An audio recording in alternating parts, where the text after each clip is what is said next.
Episode number 3. The neon sign of Murphy's Military Tavern flickered erratically in the Seattle rain, casting intermittent red shadows across the cracked pavement. Lieutenant Colonel Maya Rodriguez pulled her worn leather jacket tighter as she approached the entrance, the familiar weight of her service weapon absent from her hip, another reminder of how far she'd fallen. The bouncer, a thick-necked former Marine with arms like tree trunks, barely glanced at her military ID before waving her through with a dismissive grunt. Inside, the air hung thick with cigarette smoke and stale beer, punctuated by the aggressive laughter of soldiers blowing off steam. Maya's eyes swept the room automatically, cataloging exits, potential weapons, and threat assessments, habits that 3 tours in Afghanistan and 2 classified operations had burned into her DNA. She counted 23 active-duty personnel, mostly enlisted, a handful of junior officers, and several veterans like herself nursing drinks and old wounds. The conversations died as she made her way to the bar. Maya felt their stares like physical weight, heard the whispered comments that followed her like a toxic cloud. "That's her," someone muttered. "Rodriguez, the one who cracked up in Syria." Another voice, louder and more cruel, heard she got her whole unit killed because she couldn't handle the pressure. Maya's jaw tightened, but she kept walking. The bartender, a grizzled former Navy chief with anchor tattoos covering his forearms, looked up from polishing glasses. His expression shifted from professional courtesy to barely concealed contempt when he recognized her. "What'll it be?" he asked, his tone suggesting he'd rather be serving poison. "Whiskey double neat." He poured with deliberate slowness, making sure everyone could see his reluctance to serve her. Maya placed a 20 on the bar and took her drink to a corner booth, seeking the shadows that had become her natural habitat. She'd learned to prefer the darkness. It was honest, unlike the fluorescent-lit conference rooms where generals had smiled while destroying her career. The whiskey burned, but not as much as the memories.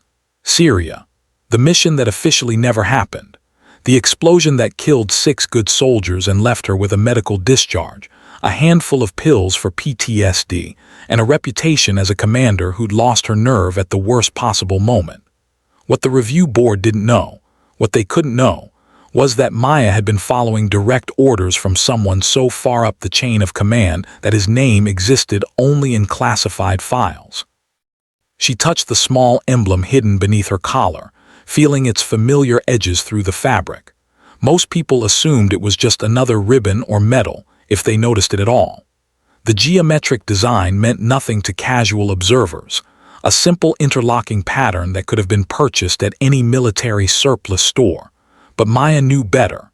She knew that fewer than a dozen people in the world would recognize the symbol of Project Nightfall, and most of them were dead. Well, look what crawled out of the gutter.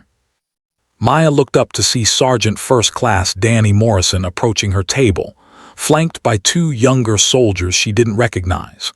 Morrison had been a corporal when she'd known him in Afghanistan, cocky, competent, and completely unaware that his survival had depended on decisions made in rooms he'd never see by people he'd never meet.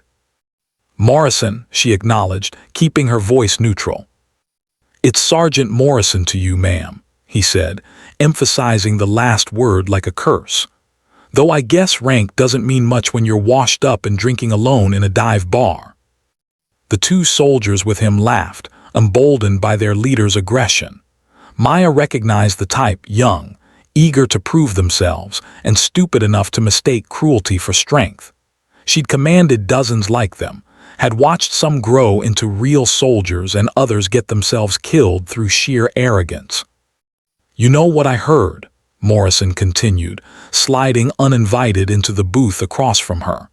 "I heard you begged for that medical discharge, couldn't handle the heat, so you faked a breakdown to get out of the fight." Maya's hand tightened around her glass, but she said nothing. Morrison leaned forward, his breath reeking of beer and cheap cologne. "My buddy Jake was in the 82nd when your unit got hit. He said you were crying like a baby when they pulled you out of the rubble. Said you kept babbling about how it wasn't supposed to happen, how someone had lied to you." Morrison's voice dropped to a whisper. Face it, Rodriguez. You're a coward who got good soldiers killed because you couldn't do your job. The bar had gone quiet again, every conversation suspended as patrons waited to see how the disgraced officer would respond to the public humiliation. Maya felt the familiar rage building in her chest, the same fury that had sustained her through 3 deployments and countless firefights. But she also felt something else, a cold, calculating calm that had nothing to do with anger and everything to do with the training that had made her one of the most dangerous people in the room. You should walk away, Morrison, she said quietly. Or what, you'll have another breakdown, he turned to his companions. Check this out, boys, the great Maya Rodriguez reduced to making threats in a... Maya moved. Her left hand shot across the table, grabbing Morrison's wrist and twisting it at an angle that sent lightning bolts of pain up his arm. Her right hand found the pressure point at the base of his neck, applying just enough force to make his vision blur. In the same fluid motion, she rose from the booth and used Morrison's own momentum to slam him face first into the table. The entire sequence took less than 3 seconds. Morrison's companions reached for their weapons, a mistake that revealed their inexperience. Maya had already anticipated their response. She released Morrison and spun toward the first soldier, her elbow connecting with his solar plexus and dropping him to his knees, gasping for air. The second soldier managed to clear his sidearm from its holster before Maya's boot connected with his wrist, sending the weapon skittering across the floor. The bar erupted in chaos. Chairs scraped against the floor as patrons scrambled for cover or better viewing angles. Someone shouted for the MPs. Morrison struggled to his feet, blood streaming from his nose, his eyes wide with shock and pain. You crazy bitch, he snarled, reaching for his own weapon. Maya's hand moved to her hip automatically, muscle memory seeking the familiar weight of her service pistol. Finding nothing, she improvised, grabbing a beer bottle from a nearby table and smashing it against the edge, creating a jagged weapon that gleamed under the bar's harsh lights. I said walk away, she repeated, her voice carrying the kind of authority that had once commanded respect from hardened soldiers in the world's most dangerous places. Morrison hesitated, his hand frozen halfway to his holster. Something in Maya's eyes, a cold, predatory focus that spoke of violence barely held in check, made him reconsider his next move. Around them, the bar had fallen silent except for the labored breathing of the soldier still trying to recover from Maya's elbow strike. Stand down, Sergeant. The voice cut through the tension like a blade. Maya turned to see the bartender pointing a shotgun in her direction, his face grim but not entirely unsympathetic. I don't want any trouble in my establishment, he continued. Rodriguez, you've had enough to drink, time to go. Maya looked around the room, taking in the faces staring back at her. Some showed fear, others disgust. A few displayed grudging respect for her combat skills. But none showed understanding. None of them knew what she'd sacrificed, what she'd endured, or why she'd been forced to become the scapegoat for decisions made by men who would never face the consequences of their choices. She dropped the broken bottle, the glass shattering against the floor with a sound like breaking promises. Morrison and his friends backed away, giving her a wide berth as she moved toward the exit. The crowd parted before her, conversations resuming in hushed whispers as she passed. Psycho, someone muttered from the safety of the crowd. Should have stayed in the loony bin, added another voice. Maya paused at the door, her hand on the handle, and turned back to face the room.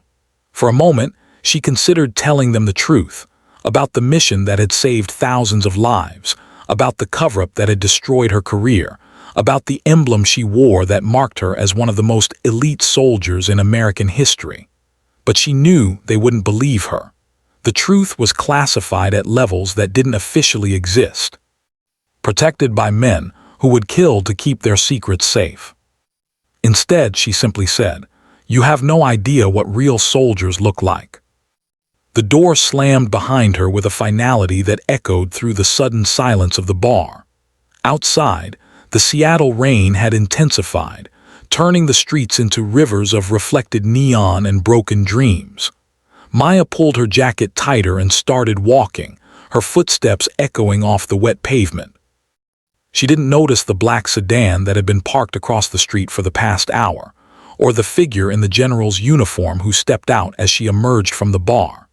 She didn't see him studying her through the rain, his eyes focused on something most people would never notice. A small, seemingly insignificant emblem that marked her as one of the most dangerous weapons the United States military had ever created. General Harrison Kane watched Maya Rodriguez disappear into the Seattle night, his mind already calculating the risks and possibilities of what he was about to do. In his briefcase lay satellite photographs and intelligence reports that would change everything, evidence of a threat so severe that it required the resurrection of a soldier the government had tried very hard to bury. The hunt was about to begin. General Harrison Kane stood motionless in the rain, watching Maya Rodriguez's figure disappear into the maze of Seattle's industrial district. Water dripped from the brim of his service cap as he calculated distances, timing, and the dozen ways this could go catastrophically wrong. His aide, Captain Jennifer Walsh, shifted nervously beside the sedan, her hand resting on her sidearm, a precaution Kane had insisted upon despite her protests that they were dealing with a disgraced officer, not an active threat. "Sir, perhaps we should reconsider this approach," Walsh ventured, her voice barely audible over the drumming rain. Rodriguez's psychological profile indicates severe PTSD, possible dissociative episodes, and a documented history of violent outbursts. Confronting her directly could. Could what, Captain? Kane's voice carried the weight of 30 years in uniform and classified operations that had shaped the modern world. Could result in her killing us both with her bare hands, could expose a black project that officially never existed, or could it save several million American lives? Walsh fell silent, recognizing the tone that had preceded some of the most consequential military decisions of the past decade. She'd served as Kane's aide for 3 years, had seen him navigate congressional hearings, Pentagon politics, and international crises with the same methodical precision he brought to everything. But tonight felt different. Tonight, he seemed to be operating on instincts honed in places that didn't appear on any map. Kane pulled out his secure phone and scrolled through the intelligence reports that had arrived 6 hours ago. Satellite imagery from 3 different agencies, intercepted communications in Arabic and Farsi, financial transactions traced through a labyrinth of shell companies and cryptocurrency exchanges. The pattern was unmistakable to anyone who knew how to read it, and terrifying to anyone who understood what it meant. "She's heading toward the waterfront," Walsh observed, tracking Maya's movement through the scope mounted on the sedan's roof. "Warehouse district, multiple exit routes, limited visibility, civilian population minimal." "Perfect hunting ground," Kane murmured, more to himself than to his aide. "She's thinking tactically even when she's drunk and angry. Some habits never die." He closed the phone and made his decision. "Captain, I want you to position the vehicle 3 blocks north of her current location. Engine running, communications open to JSOC. If this goes sideways, you have authorization to call in a full tactical team." "Sir, what about you?" Kane checked his sidearm, a custom .45 that had accompanied him through 2 wars and countless classified operations. "I'm going to have a conversation with a ghost." The warehouse district stretched along Seattle's industrial waterfront like a concrete graveyard, filled with the rusted bones of America's manufacturing past. Maya moved through the shadows between buildings, her footsteps silent on the wet asphalt, despite the alcohol in her system. 3 years of civilian life hadn't dulled the instincts that had kept her alive in places where death wore 1,000 different faces. She'd felt the surveillance the moment she left the bar, a prickling awareness that came from years of operating in hostile territory. The black sedan had been too clean, too obviously government issue, and the figure watching her had carried himself with the rigid posture of a career military officer. Maya had learned long ago that when ghosts from your past came calling, it usually meant someone was about to die. The abandoned fish processing plant loomed ahead, its broken windows staring out at Elliott Bay like dead eyes. Maya had scouted this location months ago, during one of her sleepless nights when the memories became too loud and walking was the only thing that kept the demons at bay. The building offered multiple escape routes, clear sight lines, and enough structural cover to survive a small war. She slipped through a gap in the chain-link fence and made her way to the loading dock, where rusted conveyor belts and broken machinery created a maze of shadows and hiding places. The smell of old fish and industrial decay filled her nostrils, but underneath it she detected something else, the faint scent of gun, oil, and military-issue soap that marked her pursuer as clearly as a neon sign. "I know you're out there," she called into the darkness, her voice echoing off the concrete walls. "Might as well show yourself before this gets unpleasant." Silence stretched for 30 seconds, broken only by the distant sound of traffic and the lapping of waves against the dock pilings. Then footsteps echoed from the main entrance, measured, confident, belonging to someone who wasn't trying to hide his approach. General Kane emerged from the shadows like a specter materializing from the rain. His uniform was immaculate despite the weather, his bearing that of a man accustomed to command. But it was his eyes that made Maya's blood run cold, the flat, calculating gaze of someone who had seen too much and forgotten too little. "Lieutenant Colonel Rodriguez," he said, his voice carrying easily across the empty space. "Or do you prefer Maya? I understand you've been using civilian names since your discharge." Maya's hand moved instinctively to the knife concealed in her boot, but she forced herself to remain still.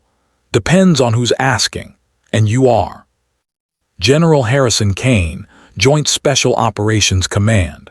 He stepped into a pool of light cast by a broken street lamp, making himself an easy target, a gesture that spoke of either supreme confidence or elaborate trap. "I believe we have mutual acquaintances." "I doubt that. Most of my acquaintances are dead." Kane smiled, but there was no warmth in it. Project Nightfall, Operation Sandstorm, the Kandahar incident. He paused, watching her reaction. "Should I continue, or are you starting to remember why I might want to have this conversation?" Maya felt the world tilt slightly, as if the ground beneath her feet had shifted. Those names belonged to a life she tried to bury, operations that existed only in files so classified that acknowledging their existence was a federal crime. Those operations are classified beyond your clearance level, yes, but not beyond mine. Kane reached slowly into his jacket, his movements deliberate and non-threatening. "I have something you need to see." The photograph he produced was grainy, obviously taken from a satellite or high-altitude drone, but the faces were clear enough to make Maya's heart stop. 3 men standing outside a warehouse in what looked like Eastern Europe, their features burned into her memory from countless intelligence briefings and surveillance photos. "Impossible," she whispered, stepping closer despite every instinct screaming at her to run. "They're dead. I watched them die." "You watched them appear to die," Kane corrected. "There's a difference.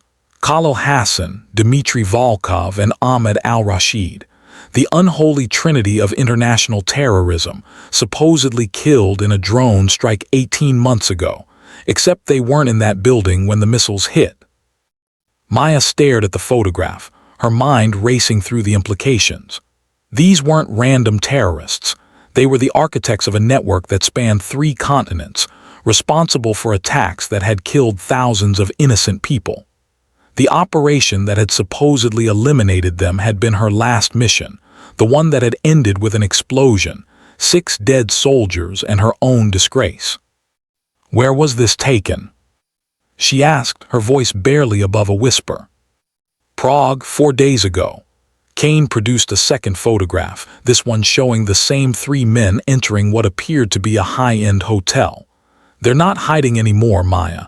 They're planning something big. The use of her first name wasn't accidental. Kane was trying to establish intimacy, to break down the barriers between them.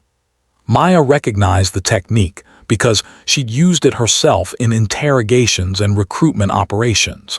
But knowing the manipulation didn't make it less effective. "Why bring this to me?" she asked. "I'm a washed-up soldier with a medical discharge and a drinking problem. Surely JSOC has better resources than a broken-down has-been." Kane's expression shifted, revealing something that might have been respect. "Because you're the only person alive who's gotten close enough to these men to understand how they think. Because your failed mission in Syria actually succeeded in ways that are still classified. And because they know you're alive." The last statement hit Maya like a physical blow. "What do you mean?" "The explosion that supposedly killed your unit. It was meant for you specifically. Hassan and his associates had discovered that someone was getting too close to their operation, someone with the skills and knowledge to bring down their entire network. They tried to eliminate the threat." Kane pulled out a tablet and showed her a series of intercepted communications, the text translated from Arabic and Russian. Maya's blood turned to ice as she read references to the American woman, the hunter, and most chilling of all, the one who wears the mark of the shadow warriors. "They know about Nightfall," she breathed. "They know enough to be afraid, and now they're accelerating their timeline."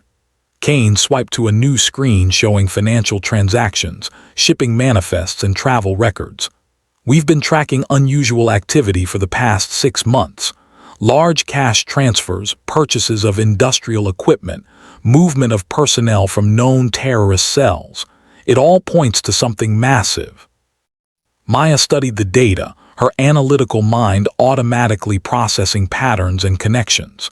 Despite 3 years of trying to forget, the skills that had made her one of the military's most effective intelligence operatives remained sharp. This isn't random terrorism. This is coordinated, systematic. They're building towards something specific. New Year's Eve, Times Square.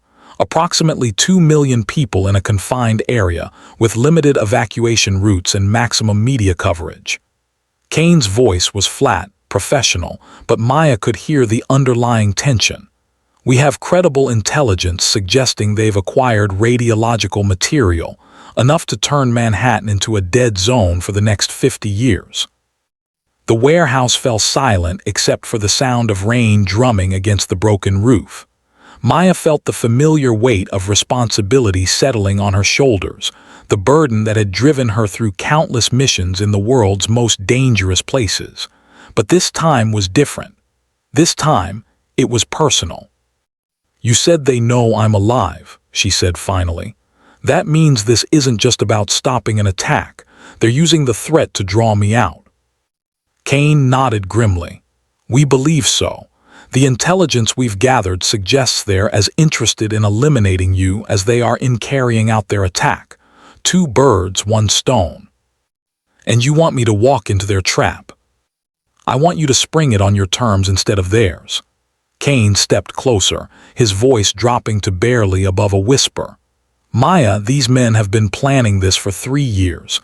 They've studied every conventional response, anticipated every tactical approach we might use, but they haven't planned for you." Maya looked down at the photographs again, studying the faces of men she'd thought were dead. In the grainy satellite image, Hassan was smiling, the same cold expression she remembered from surveillance footage of his previous attacks. He was enjoying this, treating it like a game where the stakes were measured in human lives. "What makes you think I won't just disappear?" she asked. "I've gotten pretty good at being invisible." "Because you're not a coward, despite what those idiots in the bar think. Because you know that if you walk away, millions of people will die. And because you're the only person alive who understands that sometimes the only way to stop a monster is to become something worse." Kane reached into his jacket again and produced a small leather folder. Inside was a new military ID, complete with photograph and security clearances that would give her access to resources she'd only dreamed of during her active duty years. Full reinstatement at your previous rank, presidential authorization for any actions necessary to complete the mission, unlimited budget and personnel, and when it's over, a full pardon for whatever happened in Syria, along with the decorations you should have received for saving American lives. Maya stared at the ID, seeing her own face looking back from the official photograph. It was like looking at a ghost, the woman she'd been before the explosion, before the cover-up, before the long slide into obscurity and self-destruction. "There's one more thing," Kane said quietly. "The emblem you wear, the Nightfall insignia. There are only 11 people alive who have the right to wear it.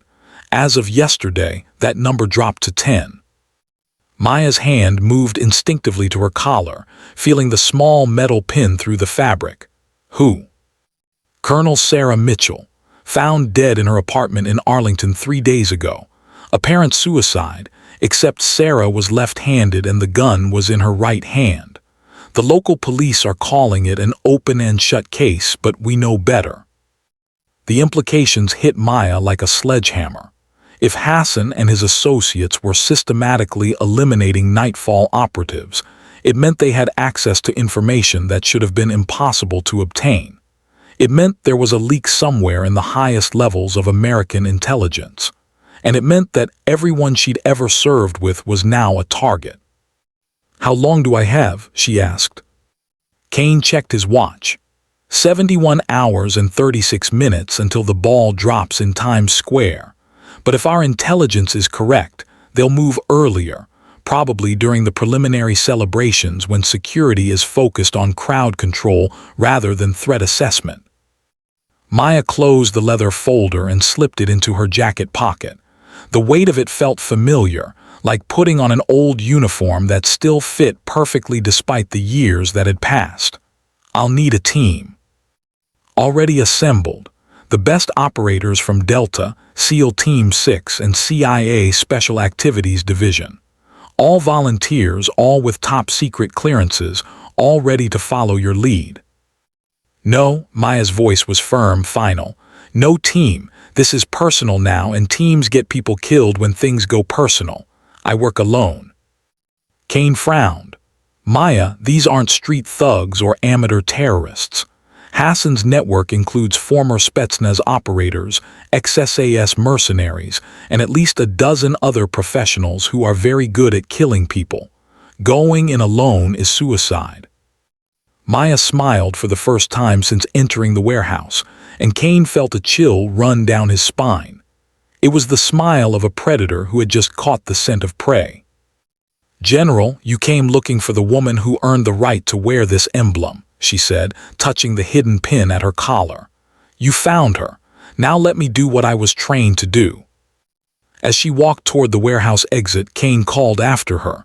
"Maya, what do you need?" She paused at the doorway, silhouetted against the rain-soaked night. "A plane to Prague, full operational authority, and a promise that when this is over, these bastards stay dead this time." The door slammed shut behind her, leaving Kane alone in the darkness with the growing certainty that he had just unleashed something that even he might not be able to control. The C-130 Hercules cut through the pre-dawn darkness over the Atlantic, its engines humming with the steady rhythm that had carried American soldiers into harm's way for over half a century. Maya Rodriguez sat alone in the cargo bay, surrounded by equipment cases that contained enough firepower to level a city block. But her attention was focused on the tablet in her lap, studying architectural blueprints, security protocols, and surveillance footage with the methodical precision of a surgeon preparing for a complex operation. 48 hours had passed since her meeting with General Kane in the Seattle warehouse. 48 hours of preparation, planning, and the kind of bureaucratic miracles that only happened when the President of the United States personally signed off on an operation. Maya's new credentials had opened doors that had been sealed shut for 3 years. granting her access to intelligence networks, weapons systems, and classified databases that most generals could only dream of accessing. The irony wasn't lost on her. 3 days ago, she'd been a washed-up drunk getting thrown out of a military bar. Now she was flying toward Prague with presidential authorization to use any means necessary to prevent what the intelligence community was calling the most credible terrorist threat since 9/11. The transformation should have felt empowering, but instead it felt like putting on the skin of a dead woman, someone she'd tried very hard to bury. Her secure phone buzzed with an encrypted message from Kane, target confirmation. All 3 subjects arrived Prague 300 local time. Hotel Metamorphose, presidential suite. Security detail estimated at 12 personnel. Clock is ticking. Maya studied the hotel's floor plans, memorizing every corridor, stairwell, and service entrance. The Metamorphose was a converted 14th century palace in Prague's old town, the kind of place where European royalty had once plotted wars and signed treaties. Its thick stone walls and labyrinthine layout would provide excellent defensive positions for Hassan's team, but they would also limit escape routes and create choke points that a skilled operator could exploit. The loadmaster approached, his face grim in the red light of the cargo bay. "Ma'am, we're 20 minutes out from the drop zone. Weather's clear, winds minimal. You sure you don't want us to wait for extraction?" Maya shook her head. "This is a one-way trip, Sergeant. If I succeed, I won't need extraction. If I fail, there won't be anything left to extract." She stood and began the familiar ritual of checking her equipment. The tactical vest contained ceramic plates rated to stop rifle rounds, while the integrated communication system would keep her connected to Kane's command center in Virginia. Her primary weapon was a suppressed HK-416 assault rifle, chosen for its reliability and stopping power. Secondary armament included a .45 caliber pistol, 4 fragmentation grenades, and enough ammunition to fight a small war. But it was the items in her personal kit that truly mattered. A small vial of ricin, tasteless and undetectable in food or drink. Plastic explosives disguised as everyday objects. Lock picks that could open any door manufactured in the last 50 years. And most importantly, a small device that looked like a smartphone but was actually a sophisticated electronic warfare tool capable of disrupting communications, disabling security systems, and turning an enemy's own technology against them. The red light above the cargo door began flashing, indicating they were approaching the drop zone. Maya pulled on her parachute and moved toward the rear of the aircraft, where the loadmaster was preparing to open the door. Below them, Prague spread out like a jeweled spider web, its ancient spires and modern buildings creating a tapestry of light against the darkness. "Remember, ma'am," the loadmaster shouted over the wind noise, "you've got a narrow window. Czech authorities think this is a NATO training exercise, but that cover story won't hold if things go loud." Maya nodded and stepped to the edge of the door, feeling the familiar rush of adrenaline that came before a high-altitude jump. For a moment, she was transported back to her first combat deployment, when she'd been young and idealistic enough to believe that the good guys always won and justice always prevailed. That woman was dead now, killed in a Syrian warehouse along with 6 good soldiers whose only crime had been following orders. But maybe, just maybe, she could save a few million innocent people before joining them. The light turned green, and Maya stepped into the void. The Hotel Metamorphose occupied an entire city block in Prague's most exclusive district, its Gothic facade hiding state-of-the-art security systems and enough armed guards to repel a small army. Maya crouched on the roof of the adjacent building, studying the target through high-powered binoculars as the first rays of dawn painted the sky in shades of gold and crimson. Her insertion had gone flawlessly. The parachute jump had placed her within 50 meters of her planned landing zone, and the prepositioned equipment cache had contained everything she needed to establish a forward operating base. Now, 12 hours later, she had mapped every guard rotation, identified every security camera, and located the building's critical vulnerabilities. Hassan and his associates had chosen their fortress well. The hotel's main entrance was guarded by 4 men with concealed weapons, while rooftop sentries provided overwatch with sniper rifles. Electronic countermeasures jammed most radio frequencies, and thermal imaging systems would detect any attempt at covert entry through the building's lower levels. But Maya had spent 3 years studying these men, learning their habits and psychological profiles. Hassan was brilliant but arrogant, convinced that his superior intellect made him untouchable. Volkov was a former Spetsnaz operator who relied on overwhelming firepower and brutal efficiency. Al-Rashid was the strategist, always thinking 3 moves ahead and preparing for every contingency. Their greatest strength was also their greatest weakness. They thought like soldiers, not like ghosts. Maya's phone buzzed with an update from Kane's intelligence team. Radiological material confirmed on site. Cesium-137, approximately 200 pounds, enough to contaminate 20 square miles if properly dispersed. Recommend immediate action. She typed back a single word, acknowledged. The plan she developed was elegant in its simplicity. Rather than attempting a direct assault on a heavily fortified position, she would use the terrorists' own paranoia against them. Hassan's network had survived for years by maintaining strict operational security, communicating only through encrypted channels and trusting no one outside their inner circle. Maya was about to shatter that trust. She activated the electronic warfare device and began broadcasting on the frequencies used by Czech intelligence services.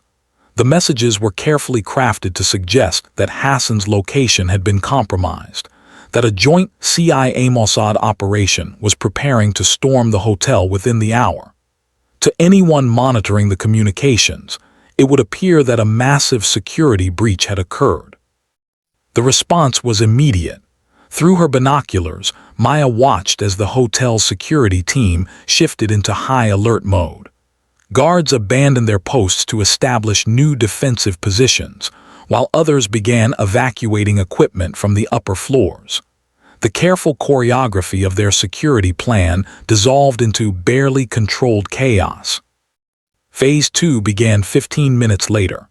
Maya used the device to hack into Prague's emergency services network, triggering fire alarms in buildings throughout the Old Town district.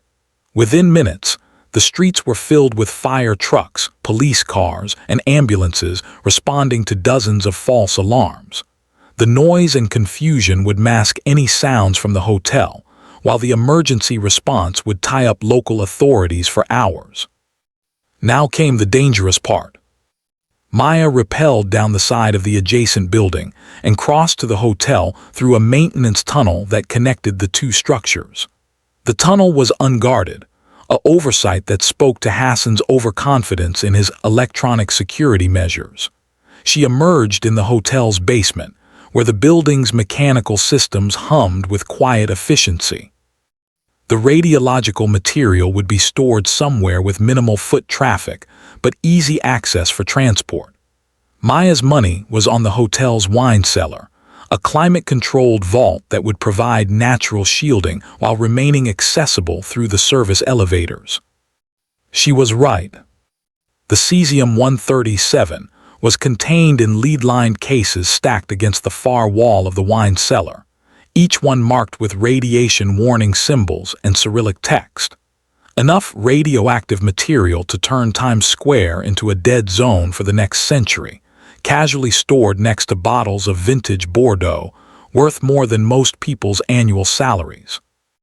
Maya photographed the cases and transmitted the images to Kane's team, then began the delicate process of disarming the dispersal devices.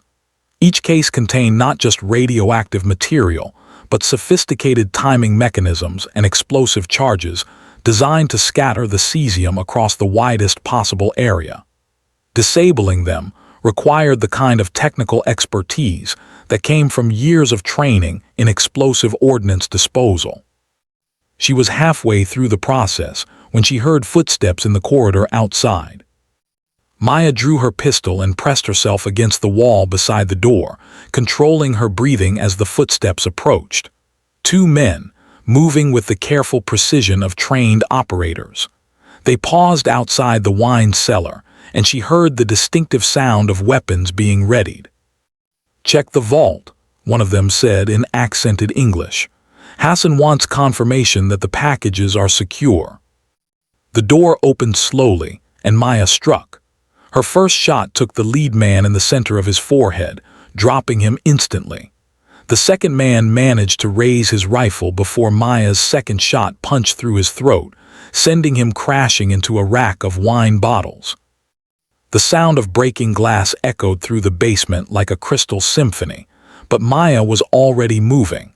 The gunshots would bring more guards, and she needed to finish disabling the devices before Hassan's entire security team converged on her position.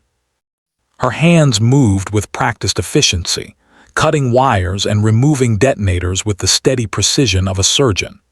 Each device that went dark was another million lives saved, another victory against the men who had destroyed her career and killed her soldiers. The last device was the most sophisticated, its timer showing less than 18 hours until detonation.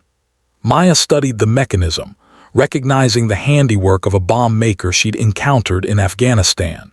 The man was dead now. She'd killed him personally during a raid in Kandahar, but his techniques lived on in the hands of his students. She was reaching for the final wire when her tactical radio crackled to life.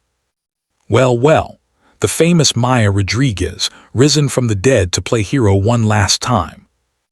The voice belonged to Khalil Hassan, transmitted on a frequency that should have been impossible for him to access. Maya felt ice form in her veins as she realized the implications. Hassan wasn't just monitoring her communications, he was inside her operational network. "Surprised to hear from me," Hassan continued, his voice carrying the cultured accent of a man educated at Oxford and trained in the mountains of Afghanistan. "You shouldn't be. Did you really think we hadn't prepared for your resurrection?" Maya keyed her radio. "Hassan, I was wondering when you'd crawl out of whatever hole you've been hiding in." "Oh, my dear Maya, I haven't been hiding. I've been waiting for the American government to become desperate enough to unleash their most dangerous weapon, waiting for you to come to me." Through the wine cellar's security camera, Maya could see Hassan's face on a monitor mounted near the ceiling. He was smiling, the same cold expression she remembered from intelligence photographs.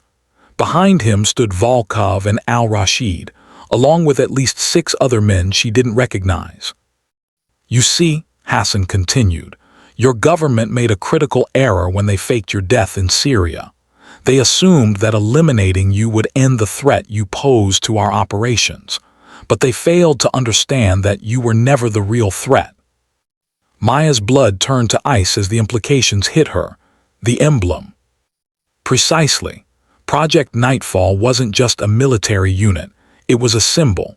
A mark of the American government's willingness to cross any line, break any law, kill any number of innocent people in pursuit of their goals. As long as that symbol existed, as long as people like you wore it with pride, our cause would never truly succeed. Hassan's image leaned closer to the camera. So we decided to corrupt it, to turn America's greatest weapon against itself. Tell me, Maya, how many of your former colleagues have died in the past year? How many suicides and accidents have claimed the lives of Nightfall operatives? Maya's mind raced through the implications.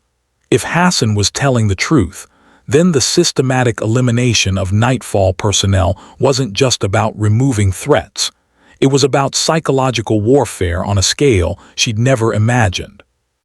"But you're the prize," Hassan continued. "The original. The woman who earned that emblem through blood and sacrifice. When you die tonight, when your body is found among the radioactive ruins of Prague's old town, the world will know that America's most elite soldiers are not invincible, that their symbols can be broken, their legends destroyed." Maya looked at the timer on the final device. 17 hours and 43 minutes. Enough time for Hassan to transport the material to its final destination, but not enough time for conventional forces to mount an effective response. "There's just one problem with your plan," she said, her voice steady despite the adrenaline coursing through her veins. "And what's that?" Maya smiled as she cut the final wire, disabling the last dispersal device. "You forgot that legends don't die easy." The wine cellar plunged into darkness as she triggered the building's emergency lighting system, then activated the electronic warfare device to jam all communications within a 2-block radius. Hassan's voice cut off mid-sentence, replaced by static and the distant sound of alarms.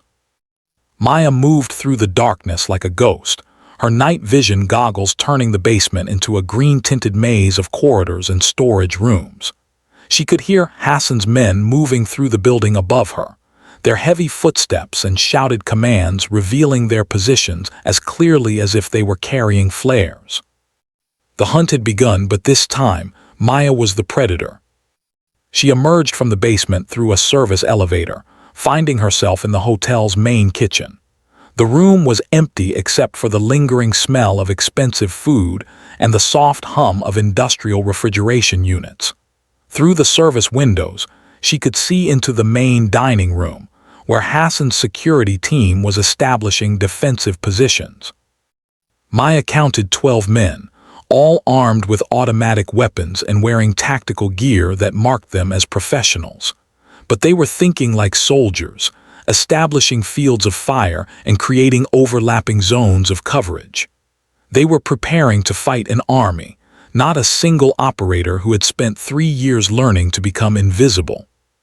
She moved through the kitchen like smoke, using the industrial equipment as cover while she positioned explosive charges at key structural points. The hotel was old, its load-bearing walls made of stone and mortar that would channel the blast in predictable directions. When the charges detonated, the entire first floor would collapse, trapping anyone inside while creating enough chaos for her to reach the upper levels. But first, she had a message to deliver. Maya activated her radio and broadcast on all frequencies, knowing that Hassan's team would be monitoring every channel. "Hassan, this is Rodriguez. I have a proposition for you." The response came immediately, "I'm listening." "Single combat, you and me, no weapons, no backup. Winner takes all. If you kill me, you get your symbol and your legend. If I kill you, your network dies with you." Hassan's laughter echoed through the radio static. "You think I'm fool enough to face you in single combat? You're a trained killer, Maya. I'm a strategist." "You're a coward," Maya replied. "Just like every other terrorist who hides behind innocent victims and calls it holy war. But I'll make it easy for you. Top floor, presidential suite, 15 minutes. Come alone or I start killing your men one by one until you do."